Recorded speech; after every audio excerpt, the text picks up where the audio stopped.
The road narrowed into civility, trees arranged themselves into polite formation, and the air smelled like pine needles and paperwork. I walked the way one does when pretending they'd understand the rules of existence, slowly, with the faint dread of being grated. A man in immaculate white jolted at my approach, the way cats jump when they remember they have a job. By the 12, don't sneak like that! I almost declared an incident. His eyes scanned me up and down, as if searching for an expiration date. You're one of those newly manifested types, aren't you? I can smell the tutorial on you. I'm new to a lot of things, like gravity and disappointment. He nodded, grave as a philosopher who just discovered his sandwich missing. Then best you march straight to the car-line canopy. Mother Meon handles irregular arrivals. Is there a form for that? She is the form.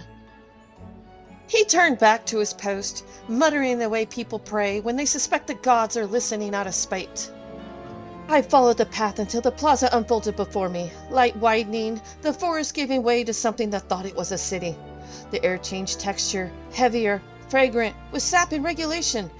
Behind me, Anawad's warnings dissolved into the hum of cicadas and distant clerical sighs.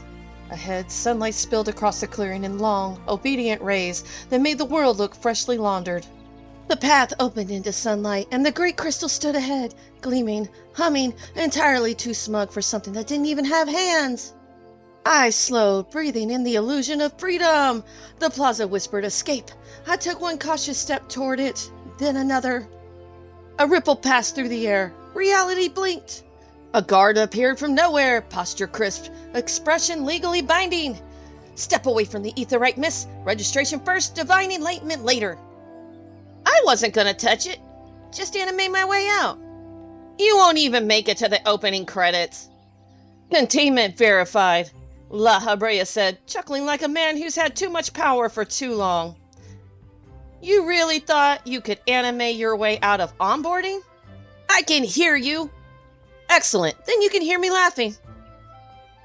The air thickened, my body betrayed me, walking backward, polite and helpless, until I landed exactly where I'd started. The guard folded her arms. Good, the forest enforces compliance. Great. Does it offer therapy? She gestured toward the canopy. Second floor, under paperwork. Move along, Lahabrea ordered. Heidelin's infection spreads when you linger. I sighed, turned, and walked toward the Rogden waiting by the railing. Slow, careful, hands visibly not touching anything. The wood's watching, you know. His voice sounded like weather, deciding whether to rain. I glanced around at the endless green. I'd be shocked if it wasn't. Everyone else here is. He nodded once, slow, philosophical. Aye, she keeps receipts. See, Lahabrea said, even the trees run surveillance. You fit right in. Wonderful. Maybe they'll arrest me for existing. One can hope. I left him to commune with his ecosystem and kept walking. The path narrowed, twisting behind the canopy like a polite ambush. Sunlight filtered through banners that refused to obey gravity. Below the water murmured, secrets that sounded suspiciously like compliance required.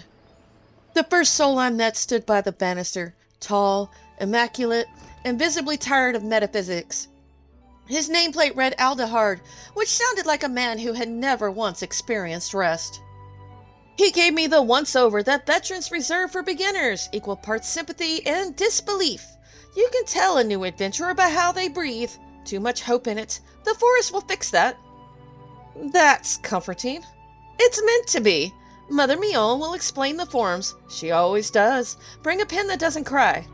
I like him, Lahabrea said. Efficient, dead inside. I'm standing right here. Aldehard nodded as if he'd heard anyway. And remember, if something out there tries to kill you, it's probably just the ecosystem onboarding you. Fantastic! I'll scream sustainably. Good attitude. He turned back toward the glowing windows as if preparing to teach another lost soul the art of despair with dignity. The stairway curved down through warm light and varnish, a spiral of craftsmanship and regret. The stained glass windows on the far wall glowed in shades of green that looked expensive and judgmental. Each step groaned softly beneath me, as if the building knew another unpaid intern of fate was arriving.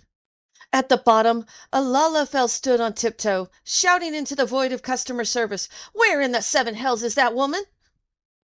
His voice echoed off the rafters like a summon that had lost its summoner.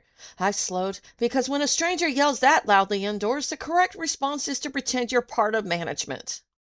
He didn't notice me. He was too busy arguing with air. The air was winning. "Impressive lungs," Lahabrea murmured. "I could use him in quality assurance. He already screams in metrics." The words hung in the air as I turned toward the bench nearby, where the universe had decided to stage a domestic dispute for ambience. A Lalafell perched on the edge of the seat, arms flailing, voice shrill with injustice. Beside her a Rogden sat heavy and immovable, like an apology carved from granite. "He treats me like a child."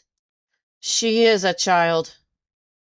They volleyed the line with professional precision. Same tone, same volume, probably every hour on the hour. "Observe," Lahabrea said, dry as parchment. "Two mortals locked in a stable conversational loop. It's almost elegant." "You mean tragic?" "Tragic is elegance with better lighting." I gave them both a polite nod. Solidarity from one person to another, and kept walking. The path curved around, leading toward the airship board and another fresh disaster waiting to introduce itself. The argument on the bench faded behind me, replaced by the rhythmic click of my boots on polished floorboards. The sound carried just long enough to feel like purpose before dissolving into the hum of travel anxiety radiating from the bulletin board ahead. A Rogden loomed over the timetable, shoulders tense, eyes darting like someone trying to will the numbers to change. "I need to be back in Limsa by sundown." Beside him, an Ellison stepped into the frame with theatrical poise, arm extended like a stage magician announcing a rabbit. "Allow me to assist you, good sir." The two froze there, perfectly posed, perfectly useless, locked in a tableau of optimism meeting logistics. "I admire their confidence," Lahabrea said. "Neither has checked the schedule, and both believe time is negotiable." "Maybe it is. I haven't exactly been following the laws of physics lately." "Yes, but they still pay rent. You don't." I stepped between them to glance at the board. It listed departures, delays, and the quiet despair of travelers who thought destiny ran on time. Limsa, pending. Ulda, pending. Reality, also pending. The Ellison gave me a courteous nod, the kind reserved for witnesses. I returned it with the universal adventurer's smile. Then, tired, barely sentient, and moved on toward the ticket counter, where disappointment waited to upgrade itself to policy. The air grew quieter near the counter, the hush of polished wood, soft lamps, and the faint aroma of crushed dreams. My boots clicked once on the floor before the woman behind the desk straightened with the efficiency of someone who's been expecting trouble since breakfast. Her nameplate read Hida. Her smile read paid by the hour.